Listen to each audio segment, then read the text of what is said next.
But this is the story. It's a very sad story, right, in our history. That and the point I think I want to pick up from what he has told us, that the emphasis is that the teacher has to be from the Jamaat, and the Jamaat who are learning has to have open heart and belief in Imam, and the teacher is supposed to teach the recognition of the Peer and Imam. So this is the essence. Today the reason we are sitting, there's one of the Farman of Imam in Russia, Moscow, Russia 2000. Imam says that I want my Jamaat to recognize me. Don't we know Imam? We should ask, why would Imam say that? I want my Jamaat to recognize. Don't we know, why would he say that? But truly, if you were to walk in this path of learning, the way Ginan Grahan, accept this knowledge, when we go further in accepting this knowledge, we will really get to the recognition of Imam. Because we don't know Imam, so Imam has to say that recognize me. Which is like, how can that be? Right? It doesn't make sense. Superficially, it doesn't make sense. But there is actually... you tell them about the Golden Jubilee in Imam's wish. Yeah, Golden Jubilee. You tell that story very well. Why don't you tell them? Yeah, Golden Jubilee. Have you heard that what Imam actually told LIF members in Golden Jubilee? Did you know that? 2005, if you remember, in 2005 and 6, the Tariqah board chairman and especially was Muhammad Hibu, right? He had gone to some of the Jamaatana, and the Jamaatana I was in Tri-City. He was the one who brought that message, and I believe he had gone to all the other Jamaatana, or some of the representatives had gone to each Jamaatana in the world, and told the Jamaatana how they had gone to Molapa and how they presented the idea or what we Jamaat would like to do for Golden Jubilee. And they took said in the time of the Sultan Mahmud Shah time, the Golden Jubilee was, the Imam would sit on a scale and we will put a gold. But this is not the time. So we have an X number of amount in our mind that Jamaat will pledge to the Imam of the time, Nazrana to the Imam for the Golden Jubilee.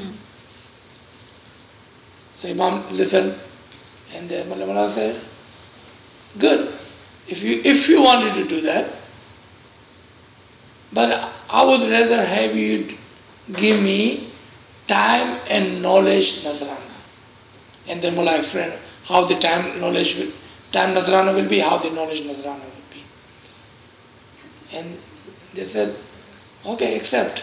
We will give you X amount, whatever they had thought, and we will come up with a plan to do time and knowledge Nazrana.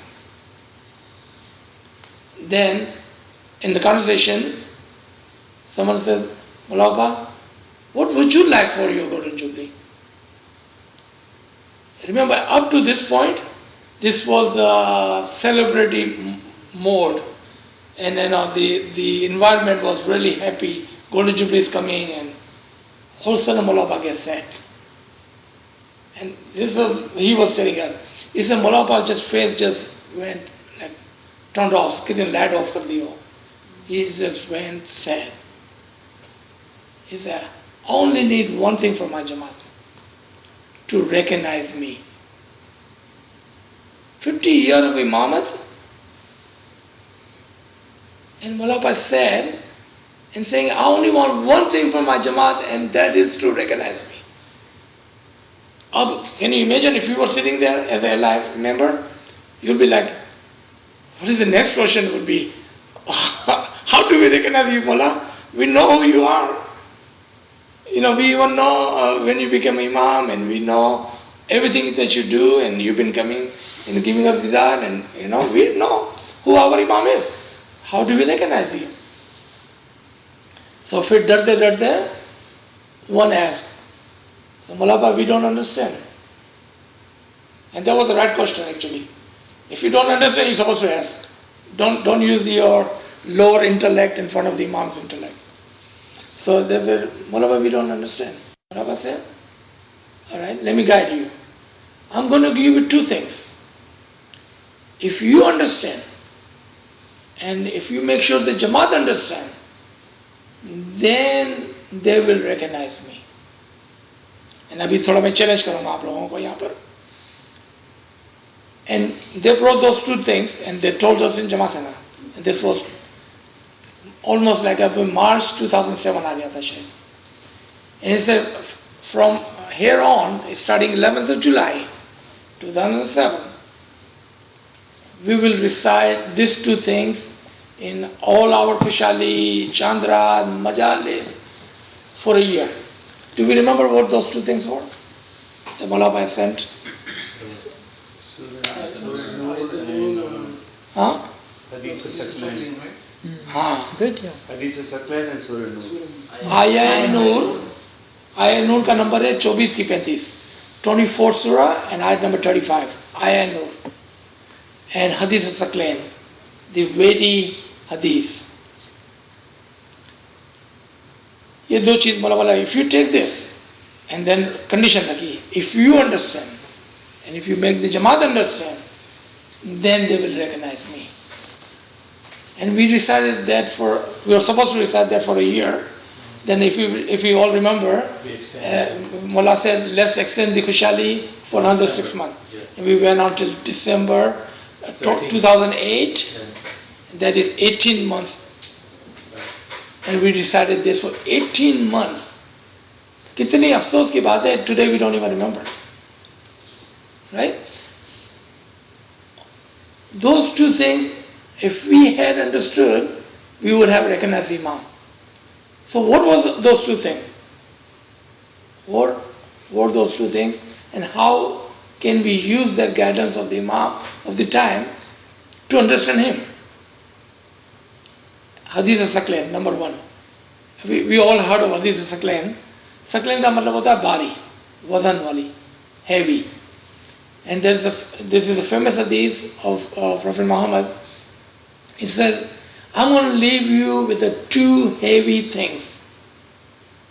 If you follow it, you will never become para, sect, or the part and part. You will not be divided. You will not be divided. If you hang on to these two things. And then he goes on, say, that is my book and my progeny. My ALWAAZ का word use हुआ यहाँ पर. The book, the Quran, and ALWAAZ. If you hang on to these two things, you will not be divided. So फिर क्या हुआ? फिर Rasul sallallahu alaihi wasallam गुजर गया. पहले दिन they let the ALWAAZ go. You see the division started. First day. अभी आ जाए, fast forward 1400 years, and Imam is reminding us of this. What is he telling us? We have not left the Imam. We all agree, right? We have not left the Imam. So what have we left? The Quran. Remember, condition was to hang on to both of them. Not just one, yeah. We have the Imam and they have the book. So how are we better than them? Do you see? We also did the same thing. Okay. यहाँ पर एक, this is the first part and we'll come back to it if it needs more explanation. The second was Aya Nur. In Aya Nur there is a principal short part of this Aya Nur which is called Nuran ala Nur. And we all heard of this. Especially Golden Jubilee में हर जगह पर वो Nuran ala Nur लिखा होता था. Every emblem, every place we would use that part, Nuran ala Nur. The continuation of the Imamat, the continuation of the Nur forever and ever. That is the part that Imam was bringing our attention to make sure that you understand that Imamat is always there. Imam will always live in this world. Always. But we can only understand that with the Quran. You can only understand this with the Quran. क्योंकि ये आयत जो है Surah Nur, number 24, ayat number 35, and the part the Nur ala Nur is written in the Quran. But we don't even open the Quran. Half of us don't even have a Quran in our homes. And other half believe that we don't need Quran. It is something to keep up. Yeah, or something to keep it up on the top shelf, right? कपड़े में बांध कर उसको रख दिया ऊपर, right? And now think about it, that the Imam is giving us this truth.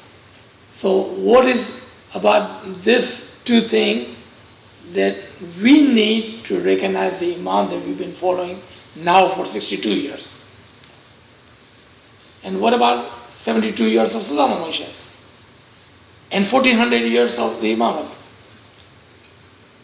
It is only and only and only through the Quran that one can understand and recognize the Imam. और किसी चीज से भी नहीं.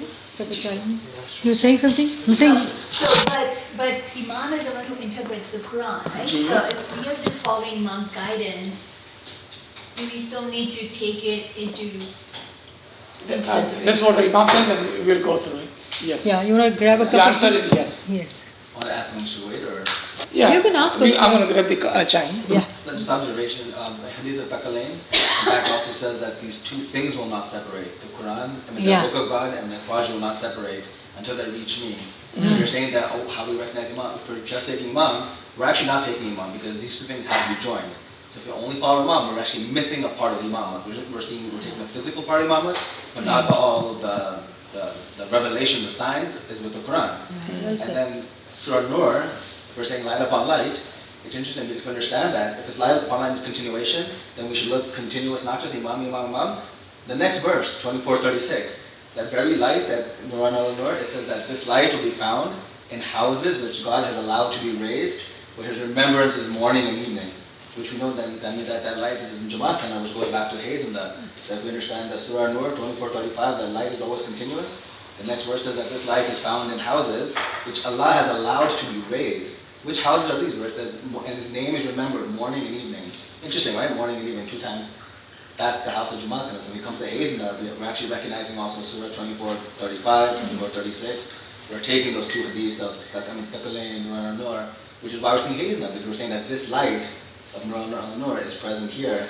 I am now stepping into that light of the Quran. Beautiful. Yeah. Which is why I think interestingly you mentioned something about with the kids. Now they're asking questions. How old are your kids?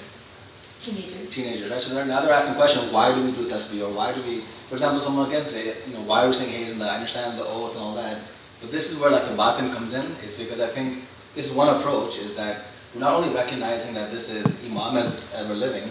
What we're stepping into that means now we're participating in these divine names are not meant to glorify God because He doesn't need our glorification. He knows, they know what they are. He's allowed so much. It's for us. Yeah. Because Imam says in his first Ramadan that He's giving up His life for our upliftment. He'll do everything possible for our upliftment, right? Physical, spiritual. So if He's doing for our possible upliftment, wouldn't He want us to be spiritually recognizing ourselves? Right? So when we do the Hayes and the well, as I understand it is, of course, primarily recognizing Imam. He wants us to recognize ourselves. He who knows himself knows his Lord, right? So we take that in as well. If we're not participating in the al-hay or hayzna, then we're not becoming alive.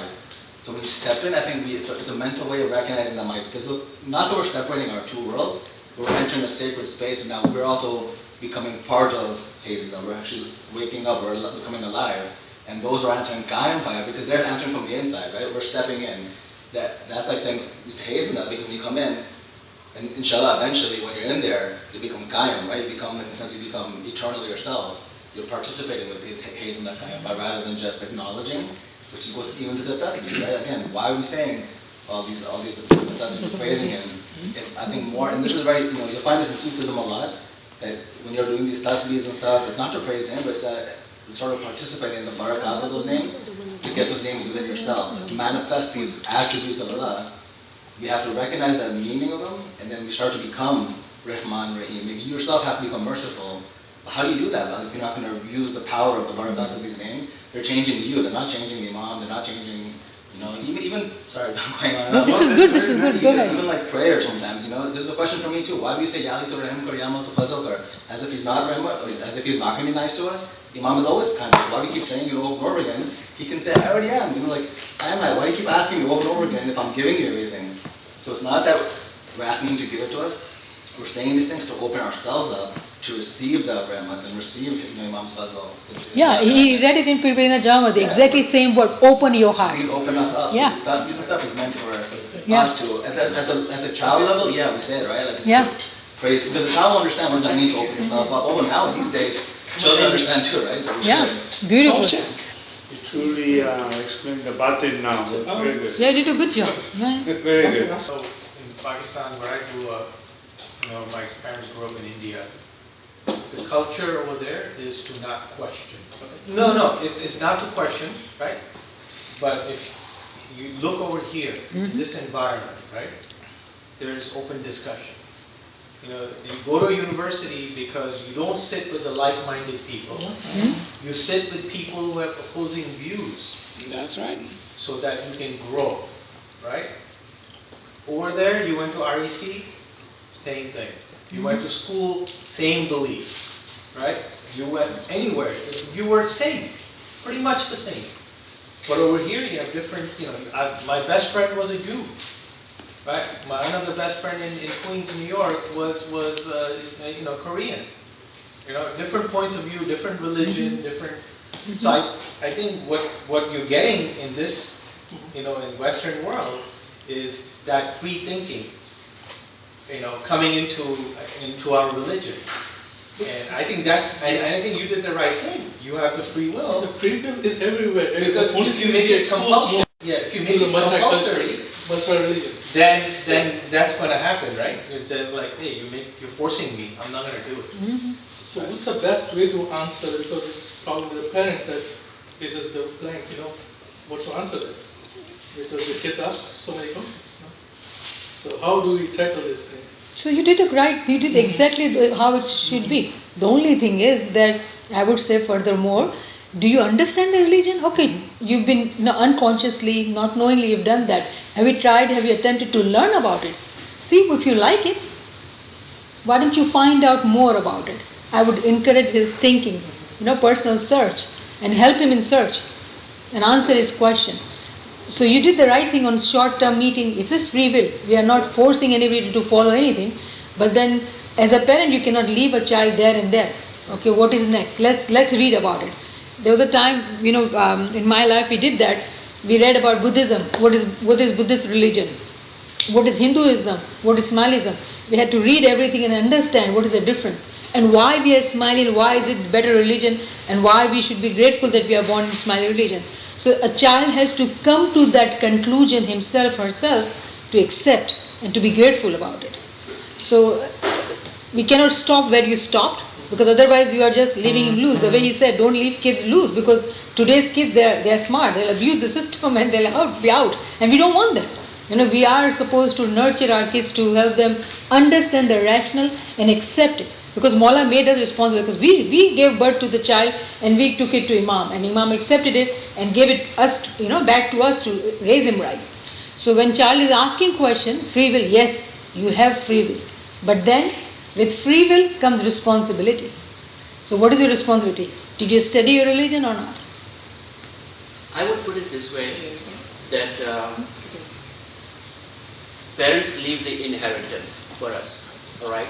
So the child is grown and he's 18 right now. And in the will, it says that when the child turns 18, he will inherit my everything, all right? So now the child comes, the inheritance times to accept the inheritance, all right? So the attorney says that your mom and dad died and they left a piece of rock, which was actually gold or diamond or something very valuable, all right? And they, in the word of, in the eye of word, it has a lot of value in it. So they left it for you. Now it's up to you. Do you want to accept it or you wanted to throw it away as a rock, all right? So child says, I have a free will to accept this rock or a diamond or whatever, or I want to leave it. The child is going to make a decision at that time. If he understands the value of that piece, then he says, yes, I wanted to accept this as an inheritance, or I just wanted to leave it away. He has the free will. But if he doesn't understand the value of that piece, he's going to let it go. Now, who is the one who is going to teach the value of that rock? Either the parents before they died, or their friends and family, the value of that piece, that it has a $10 million value. Do you just want to let it go away? So if the person understands the value of that rock, he's not going to let it go. The point I'm trying to say is, our Ismaili Tariqah has the value in it. Now the child can say, I did the bayat, but I did not know it. I have a free will, I don't want to accept the Imam. He can practically leave, but if he would have understood what is the value of the Imam, the Tariqah, will he let it go? Or he will grab it like a rock, like a diamond, which has so much value in it. तभी तो पीर ने कहा ना कि hero में लो तुमने, alright? उसको हाथ से मत जाने देना, alright? तो अगर बच्चे को ये वैल्यू मालूम होगी, तो वो ये सवाल करेगा जरूर, लेकिन हाथ से जाने नहीं देगा इस धर्म को. लेकिन अगर पेरेंट्स ने नहीं सिखाया होगा, तो वो रॉक की तरह उसको फेंक देगा, बोलेगा मेरे को वैल्यू नहीं है इस धर्म की, I will just let it go. So it's up to the parents who teaches the value, and that is the teacher who teaches us the value of our religion today.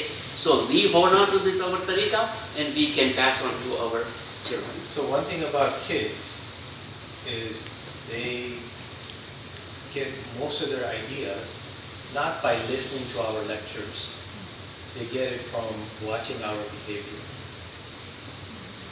Right? So if parents are too busy, like you made that reference, they're too busy trying to earn a living, trying to get them into the best schools. So what is your time going? You're exchanging your valuable time for money, right? And so they see that, they observe that purpose of life is to accumulate wealth, right? But if you don't take the time to practice the religion outside of Jamaat Khana, right, then they are not going to see that. And if they don't see that, it doesn't become part of their psyche. It doesn't become part of their norm. That, yes, you stop and help somebody, a stranger, right? You give up your seat for somebody, right? You volunteer to do this. You go volunteer to do that outside. If they're not seeing it, you're not doing it, it's the ethics of our faith is not being practiced regularly, then the questions like this will come. Because they don't see a tangible purpose behind the religion. Religion is more than just praising Him, an internal search. You know? It's not part of our life the way Imam says it, right? That it has to be a way of living. Yeah. It's not way of living. The faith is kind of 2 hours or 1 hour of Jamaat Khana. That's our faith. After that, there's no faith. So how do we make it a part of our life? Right.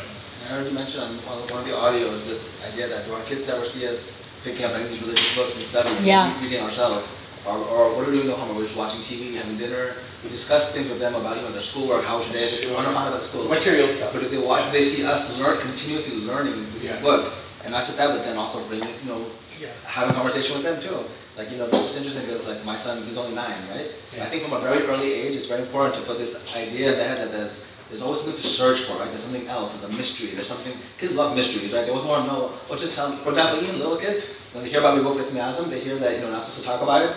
The first thing they want to say, well, what's the word? Is it this? Is it this? They want to keep, we did that as children, right? We kept trying to figure out, well, what word is it? We always want to know this thing that we cannot know. We want to know what is that magic word, right?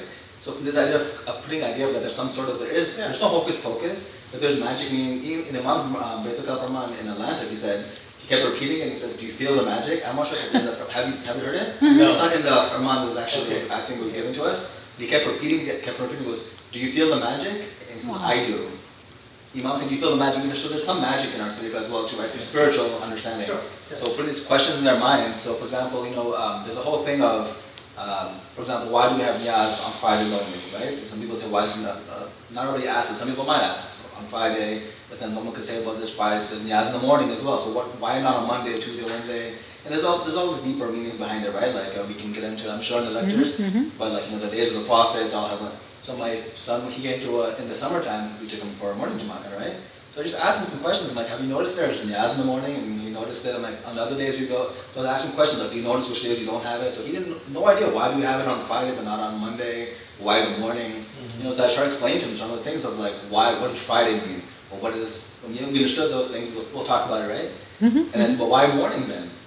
Came into the answer of why is it niyaz in the morning. So the whole point is like involving them in discussions about why do we do things or what is the deeper meaning behind them. Kids love that, right? Because even if they don't understand now, like you're saying, you'll kind of make them think about the things that, no, in our religion, there's another thing, there's a mystery. Let me find the answer of why this happens that way. I think that's what we're discussing here today is why are we doing the things we're doing? What is the deeper, further meaning? And how do I participate in that meaning?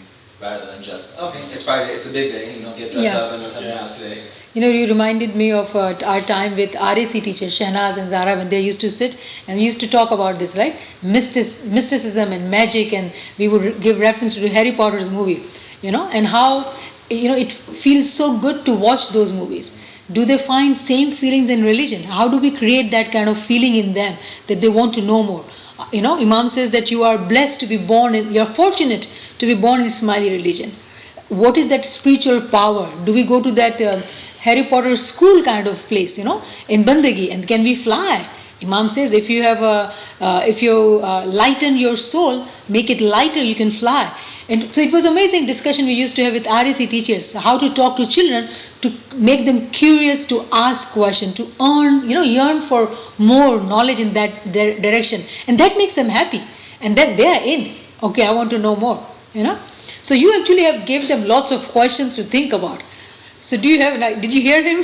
Why do we have niyaz in the morning? Why do we have niyaz only on Fridays? Why Chandrat all other days? Why don't we have niyaz? Have you ever thought of that? No? Yeah, I had a conversation with my mom just the other day, same thing. It's like, why don't we ever think of, like, if niyaz is so important, then shouldn't it be on Monday? Because there's Jama'ah more important on Friday than compared to Monday. Jama'ah. So why do we specifically single out one day for Friday, right? And then someone says, okay. And why is there niyaz when there's niyaz on the Sukrit already? And here we're sharing. Good job, good question. See, that's it. So, it'll be good. So today is just our discussion, like kind of, ice breaking, warming us up kind of. Inshallah, from next class, we'll do kind of organized lectures. But it is good to now think, when you go to Jamaat Khana, everything you do, ask yourself, do I know why am I doing it? Just don't do it blindly. Just don't do it blindly. And write down all the questions. Everything has a meaning. Literally everything. You just said Sukrit and why niyaz. Then why 5 pyalis? Why this bowl? Why can't I take the gallon and just put it in a pyali? Why do I have to process of doing all those rituals? You see that? Why? Why do we do that? Why no shoes in Jamaat Khana? Yeah, why no shoes in Jamaat Khana? So the Nasir Kuchwar tradition, so they don't have that. So it's not, to me, it's not, your faith is not diminished just because you are drinking Abu Shafa or not. No, it's not about diminishing. So I think it's a Puja tradition, right? The Nasir Kuchwar tradition, they're still Ismailis, they still have the same connection to the Imam. So the question would be... So if I live over here, whether I am drinking Abu Shafa or that day I don't drink Abu Shafa because I left early, am I less of a spiritually connected to the Mullah? So that's a different question actually. I think we're not asking that, we're saying that since we do have these things, why are we having these? Like, we need to understand that the first one. Yeah, this in this particular fashion, or this way. Like, what is there, or is there something which is trying to teach us? All these. It even comes down to, let's say, it's so interesting how Imam teaches us. It's not just through books; it's also through what he's given us, right? And Tariqah practices is been given to us, whether the Imam by the peer. They figured out, let's embody something, or take this esoteric knowledge and embody it into a ritual.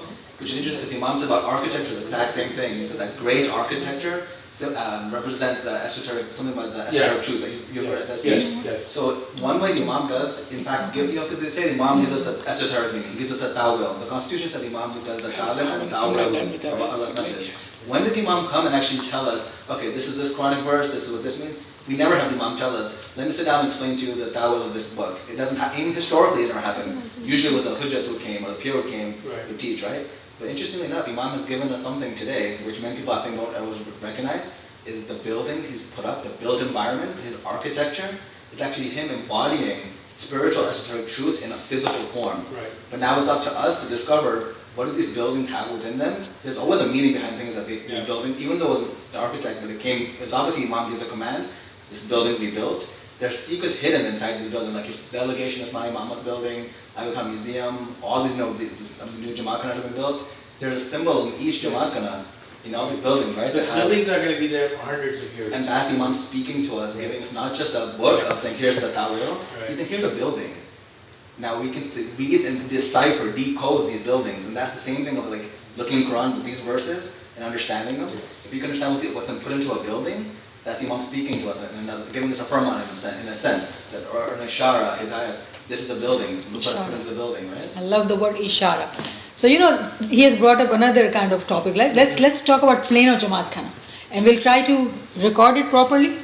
Sure. A proper lecture. Why Plano Jamaat Khana the way it is? Do we know that? No. It was 15 years ago almost. Right? Yeah, but there's a meaning to it. So we remember that